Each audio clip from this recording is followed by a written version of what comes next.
औज़ुबिल्लाहिमिनश्शैतानिर्रजीम बिस्मिल्लाहिर्रहमानिर्रहीम। एक हम्द है, एक साइंसी नशीद है जो मैंने लिखी है अपनी किताब की बुनियाद पे। 2016 में मैंने किताब लिखी थी, matter and life the Quran the science and the evidence. Quran के आज के हक़ाइक़ जो साइंस ने डिस्कवर किए हैं, अल्हम्दुलिल्लाह उसकी बेस पे यूरोप में 152 एथियस्ट साइंटिस्ट इस्लाम कबूल कर चुके हैं इस बुक को पढ़ के, अल्हम्दुलिल्लाह। और अली भाई ने पहले भी एक मौका दिया था, और एक बिलाल एंड शाहिद पे उसकी कुछ मैंने डिटेल भी शेयर की थी। तो इसी किताब के ख़ुलासे के तौर पे इसमें जो लेटेस्ट साइंटिफिक चीज़ें हमने बताई, उसके ख़ुलासे के तौर पे एक नशीद लिखी है, अल्लाह की हम्द। उर्दू में है। जो इस्लाहात हैं इसकी, वो साइंसी इस्लाहात हैं, थोड़ी सी मुश्किल होंगी, तो 3 मिनट में बस ये नशीद कंप्लीट करके उसके बाद मैं इसकी थोड़ी सी तशरीह भी पेश कर दूंगा, ताकि आपको कुरान के ये अमेजिंग वंडर्स बहुत अच्छी तरह समझ आ जाएं। और बिलाल साहब ने आज इतने ज़बरदस्त क्वेश्चंस किए, उनमें से भी बहुत से सवालों के जवाब आपको इस नशीद में इत्तेफाक से मिल जाएंगे। मुज़फ़्फ़र वारसी मरहूम की PTV पे पेश करदा कोई तो है जो निज़ाम कुदरत चला रहा है, वही खुदा है, इसी बहर में इसको लिखा है। तो इसी तरह आप इसको सुनिएगा, देखिएगा, समझने की कोशिश कीजिएगा। अल्लाह ताला हमें इसके ईमान पे समझने की तौफीक दे। औज़ु बिल्लाहि मिनश शैतानिर रजीम, बिस्मिल्लाहिर रहमानिर रहीम। कोई तो है जो उलूम दौरान सिखा रहा है, वही खुदा है। कुरान में जो उसूल फितरत बता रहा है, वही खुदा है। जो अरबा अशरा अरब ज़माने या यौम सित्ता के कारखाने से कायनातों को असर सकली मिला रहा है, वही खुदा है। जो हर्फ कसबी की इंतशारी से इंफिजारे अज़ीम जारी को एक तवातुर से गर्दिशों में घुमा रहा है, वही खुदा है। बिखरते अंजुम की जुल्मतों में, सियाह शगाफों की कुव्वतों में, जो ताबना की ज़ौफ़शानी बुझा रहा है, वही खुदा है। जो अर्ज़ जौला के दायरों को मदारे कौकब की सब हदों को बक़द्रे हरकस बतरफ़े मरकज़ घटा रहा है, वही खुदा है। कायनातों से ज़मीन पर जो सतह बहरी सहाब कर दे, बिनाए ज़ोई सुबह से कर दे, इज़ा तनफ़ुस वो बहर सुजरत दिखा रहा है, वही खुदा है। जो खाके लाज़िब में रूह फूके, हयाते हस्ती बहर में तापे, जो नफ्स वाहिद को इर्तिक़ा में ले जा रहा है, वही खुदा है।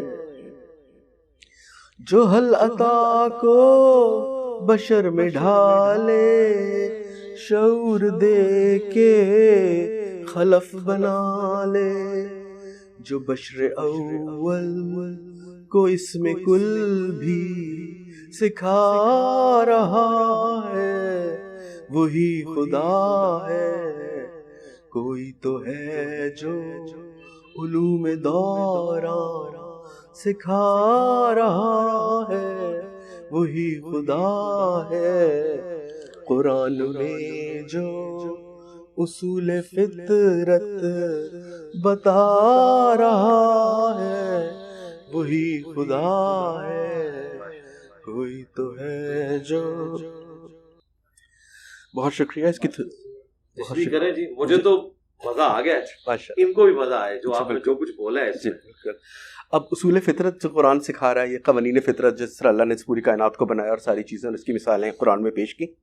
सबसे पहले हमने कहा जो हरफ कस्बी की इंतशारी, सिंगुलैरिटी, एक ज़र्रा जो एक न्यूक्लियस से भी 1 ट्रिलियन गुना कम था, इस ज़र्रे के अंदर तमाम मादा और तवानाई मौजूद थी, जो एक धमाके से फटा, बिग बैंग हम सब जानते हैं। जो कुरान ने कहा क्या ये नहीं देखते कि ज़मीन और आसमान भाम यकजा थे और हमने उनको अलग अलग कर दिया।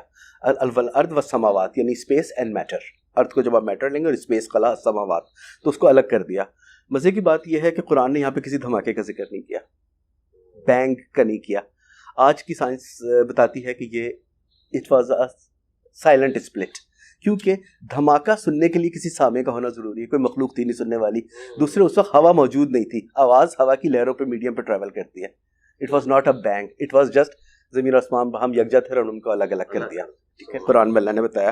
तो हरफ कस्बी की इंतशारी, इन्फ्लेशन, छोटा सा ज़र्रा फटा, इंतशारी से इन्फिजारे अजीम जारी, इन्फिजारे अजीम बिग बैंग, और जारी अल्लाह ये कहते हैं क्या अल्लाह इस बात पे कादिर नहीं कि ज़मीन और आसमान को दोबारा पैदा कर दे? यकीनन है।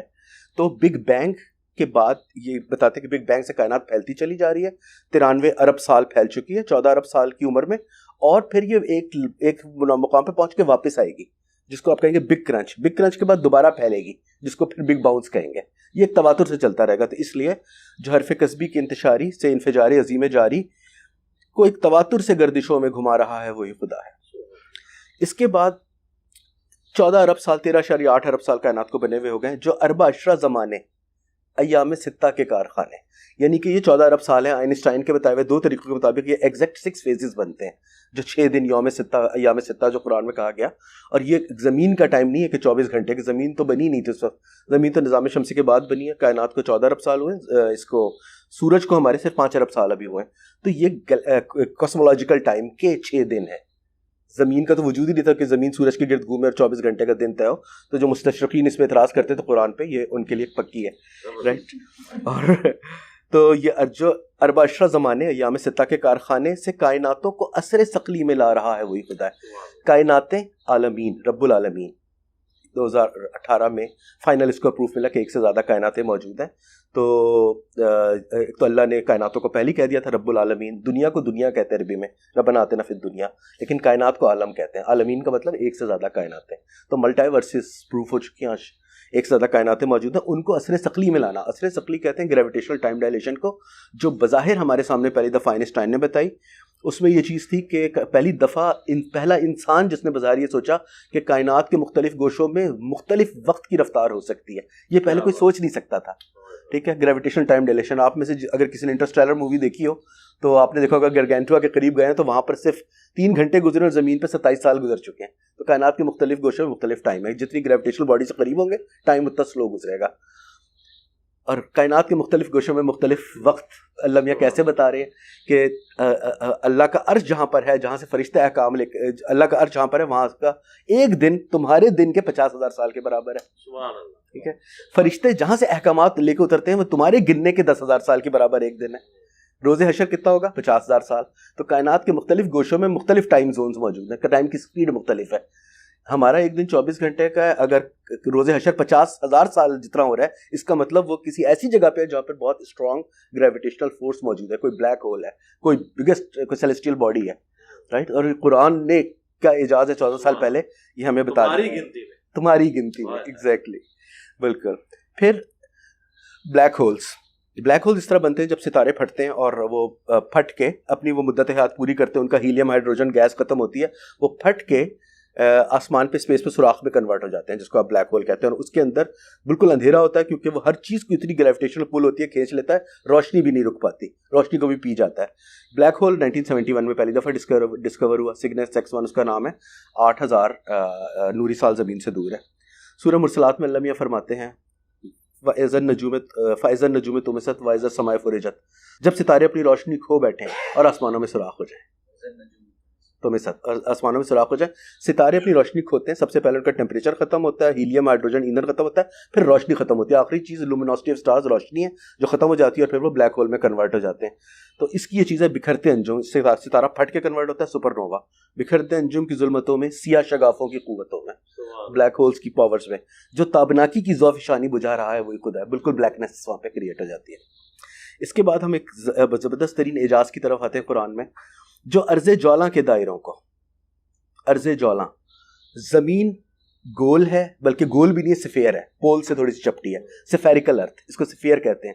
सफ़ेयर को उर्दू में कहते हैं कुर्रा, कुर्रा अर्ज़, ठीक है। गोल को अरबी में कहेंगे दायरा और सफ़ेयर को कहेंगे कुर्रा। युकव्विरुल लैल अलन नहार व युकव्विरुन नहार अलल लैल, कुरान फरमाता है कि हम ज़मीन के इस कुर्रे के गिर्द रात को लपेटे जा रहे हैं दिन पे, और दिन को लपेटे जा रहे हैं रात को। युकव्वर का लफ्ज़ आपको कुर्रे का लफ्ज़ इस्तेमाल करके ज़मीन की गोलाई 14 साल पहले बताई जा रही है।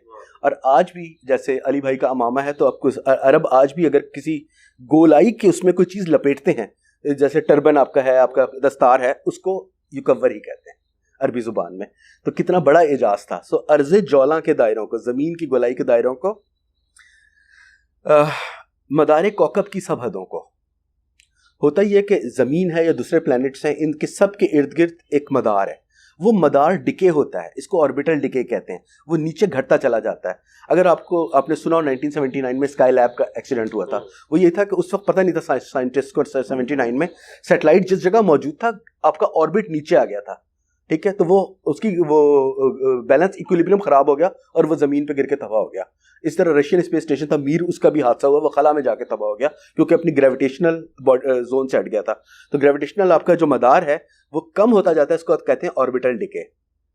अल्लाह मियां कुरान में फरमाते हैं कि क्या तुम नहीं देखते हम ज़मीन को उसके किनारों से घटाए चले जा रहे हैं। ऑर्बिटल डिके आज की दरियाफ्त है, ये उसको कुरान में बताया।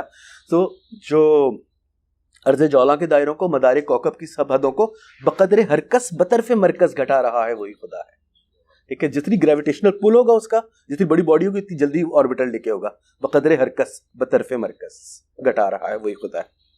अब हम ज़मीन पे आते हैं, जो सतह बहरी सहाब कर दे। एवोपरेशन 1700 समथिंग की डिस्कवरी है कि पानी बुलबुलों में बन के एवोपरेट हो जाता है। कुरान में वो जो आप आयत देखते हैं कि क्या ये नहीं देखते कि जब आप ये हाथ डालते हैं पानी में, समुंदर में, तो एक लहर उसके ऊपर दूसरी लहर और उसके ऊपर सहाब, सबसे ऊपर सरफेस वाली लेयर को सहाब का बादल, बादल क्या होता है? एवोपरेटेड वाटर। तो एवोपरेशन का कंसेप्ट भी कुरान ने दिया, जो सतह बहरी सहाब कर दे। बिनाए ज़ोई सुबह से कर दे, वह सुबह इज़ा तनफ़्फ़ुस, सुबह की कसम जब वह सांस लेती है। फोटोसिंथेसिस का अमल पूरा इस छोटी सी आयत में दरिया में कूजा बंद कर दिया। वह सुबह इज़ा तनफ़्फ़ुस, सुबह की कसम जब वह सांस लेती है। तो जो सतह बहरी सहाब कर दे, बिनाए ज़ोई सुबह से कर दे। बिनाए ज़ोई कहते हैं फोटोसिंथेसिस को उर्दू में, और सुबह से कर दे क्योंकि सुबह ही के टाइम सूरज तुलू होता है और पूरी ऑक्सीजन डेवलप होती है। इज़ा तनफ़्फ़ुस, वह बहरे सुजरत दिखा रहा है वही खुदा है। इज़ा तनफ़्फ़ुस, ये सांस लेना सुबह का, और बहरे सुजरत जब समुंदर उबल पड़ेंगे। कुरान में जिक्र किया। आज ग्लोबल वार्मिंग से पोल्स पिघल रहे हैं, समुद्रों का टेम्परेचर भी राइज हो रहा है और उनकी सतह भी बुलंद होती जा रही है। बहरे सुजरत आज हम होते हुए देख रहे हैं। तो इज़ा तनफ़्फ़ुस, वह बहरे सुजरत दिखा रहा है वही खुदा है। इसके बाद एक बहुत बड़े इजाज़ पे आते हैं, जो खाके लाजिब में रूह फूके। खाके लाजिब में रूह फूके, हयाते हस्ती बहर में तापे, जो नफ्से वाहिद को इर्तिका में ले जा रहा है वही खुदा है। खाक, मट्टी से ज़िंदगी पैदा की अल्लाह ने, और मट्टी की कई किस्में बता दी, और हर एक किस्म एक परफेक्ट कम्बिनेशन है। आज की जो हमारी रिसर्च है कि तुर्राब मट्टी, खाके लाजिब चिपकने वाली मट्टी, हिमाए मसनून का लफ्ज़ उसके लिए यूज़ किया गया। हिमा गर्म, जिसमें गरमाइश हो, और मसनून सन रसीदा यानी पुरानी मट्टी, ठीक है। और सलसालन कल फ़ख्खार, खनखनाती हुई मट्टी, ठीक है। हुआ ये कि समुंदरों के अंदर, पैसिफिक ओशन और अटलांटिक ओशन में, समुंदरों के अंदर समुंदर का सी बेड जो उसकी तह पे, पता ये लगा कि ज़बरदस्त तरीन, दुनिया के पुराने तरीन 3 बिलियन ईयर्स ओल्ड पहले बायोटिक मॉलिक्यूल्स, न्यूक्लिक एसिड मौजूद है वहाँ पर। पहली ज़िंदगी जो इस प्लैनेट पे वजूद आई वहाँ पर आई। और वहाँ की जो मिट्टी है वो क्या है? हिमा गर्म है क्योंकि नीचे मैग्नेटिक मैग्मा है, ठीक है। वो उसमें से वो मिट्टी जब बाहर आती है लावे के साथ, तो बाहर है समुद्र का ठंडा पानी, और वो उससे खनखनाती भी हो जाती है, सलसालन कल फ़ख्खार। और वो मिट्टी जो है वो चिपकने वाली भी है क्योंकि उसमें मैग्मा शामिल है। तो खाके लाजिब जो है वो भी आपके वही बन जाती है, ठीक है, ये सब है समुंदर के अंदर हो रही है। तो जो खाके लाजिम में रूह फूके, पहली बायोटिक मॉलिक्यूल्स, पहले ऑर्गेनिक एसिड जो बना है, ऑर्गेनिक मॉलिक्यूल्स, लाइफ के पहले सेल बिल्डिंग ब्लॉक्स वहाँ पे बने हैं। जो खाके लाजिम में रूह फूके, हयात हस्ती बहर में तापे, जो नफ्स वाहिद को इर्तिका में ले जा रहा है वही खुदा है। इर्तिका आप थ्योरी ऑफ एवोल्यूशन को भी ले सकते हैं। आप एक बीज से पूरा दरख्त बनना, ये भी एक इर्तिका का प्रोसेस है। एक जाइगोट से पूरा इंसान 9 महीने में बन के आ जाना। तो एक नफ्स वाहिद, एक सिंगल सेल से पूरा लाइफ ट्री को बनाना या इंसान को एक ट्री को बनाना, जो नफ्स वाहिद को इर्तिका में ले जा रहा है वही खुदा है। आखिरी शेर, जो हल अता को बशर में ढाले, ए इंसान तुझ पे वो वक्त भी गुजर चुका है जब तू काबिल जिक्र भी नहीं था। सूरह दहर। और उससे हमें पता लगता है कि बहुत से होमो erectus, Homo habilis, Neanderthals, Australopithecus, काफ़ी वो जो थे उनमें वायलेंस इतना ज़्यादा था, ठीक है, कि हर पुराने उन होमिनिड्स की जो हड्डियां मिली, उनके स्कल्स मिले हैं, हर 3 में से 2 जो हैं वो आपस की लड़ाइयों से स्टोन्स उससे टूटे हुए हैं। उनमें फसाद और तशद्दुद इतना था, ठीक है। ये वो हिस्ट्री थी जिसकी हिकमत का पहलू आज अली भाई ने आपके सामने पेश किया। और वो जो आज भाई आए थे जो टेक्स्ट की बात कर रहे थे, टेक्स्ट के लिहाज से देखे तो वो मैंने एक पेश कर दिया। बातें दोनों मिला के बहुत सही है, ये तक पिक्चर को कंप्लीट करती हैं।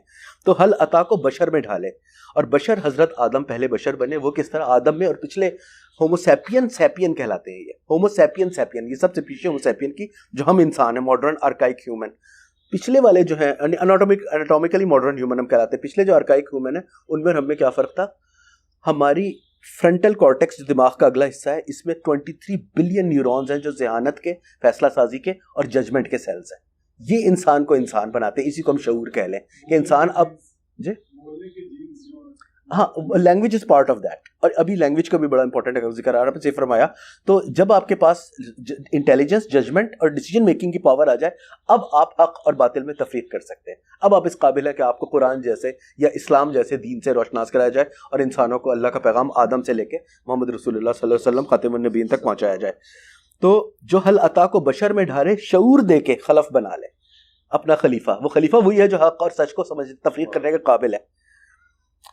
जो हलता को बशर में डाले, शऊर देके खलफ बना ले, जो बशर अव्वल को इसमें कुल भी सिखा रहा है वही खुदा है। आदम को तमाम चीज़ों के नाम सिखा दिए थे और फरिश्तों से पूछा था, उनको नहीं पता था। आदम की एज हमारे हिसाब से बनती है 40 to 50,000 ईयर्स ओल्ड। और अजीब बात है कि दुनिया में ह्यूमन हिस्ट्री इससे पहले 3 लाख साल की चली आ रही है, या फिजिकल हिस्ट्री आप ले लें, नेचुरल हिस्ट्री, सब एक प्रॉपर तरीके से स्टेप बाय स्टेप इवॉल्व होते हुए चीज़ें बनी। लैंग्वेज वो वही चीज़ है कि लिंग्विस्टिक और साइंटिस्ट और आर्कियोलॉजिस्ट हैरान है कि आज से 40 और 50 हज़ार साल पुरानी दरमियानी विंडो में अचानक हर तरफ दुनिया में हमें वोकैबुलरी नजर आती है। उसका पीछे कोई फाउंडेशन स्टोन नहीं है। एकदम से वो इवॉल्व हो गई, इवॉल्व के एकदम से अपीयर हो गई, इवॉल्व भी नहीं हुई, क्रिएट भी नहीं, एकदम हमें हर तरफ साइन लैंग्वेज, अल्फ़ाबेट्स, पुराने ज़माने के पेंटिंग्स, केव पेंटिंग वगैरह सब नजर आ रही है। It's like everybody was speaking. Vocabulary, which is the building block of language, directly appeared right at that window. तो वो हमें कुरान से समझ आता है हुआ क्या था कि एक साथ पूरी vocabulary at a time आदम को सिखा दी गई थी। कोई तो है जो उलूम दौरान सिखा रहा है वही खुदा है। कुरान में जो उसूल फितरत बता रहा है वही खुदा है। बहुत बहुत शुक्रिया, जज़ाकल्लाह। और आखिरी बात एक और कहना चाहूँगा, थैंक यू अली भाई के प्लेटफॉर्म से। ये साइंस की, ये इस्लामी तारीख़ की पहली साइंसी नशीद है अल्हम्दुलिल्लाह। ये इसकी एक्सक्लूसिविटी है और ये प्लेटफॉर्म वो वाहिद प्लेटफॉर्म है जो इल्म हिकमत का, अक्ल फ़हम का और साइंस और दुनिया और आखिरत का, दीन और दुनिया का प्लेटफॉर्म है। इसलिए मुझे ये लगा ये इस प्लेटफॉर्म का हक़ है कि ये दुनिया की इस्लामी तारीख़ की पहली साइंसी नशीद इस अजीम प्लेटफॉर्म से पेश की जाए। थैंक्स टू अली भाई एंड हिज विज़डम। बहुत शुक्रिया।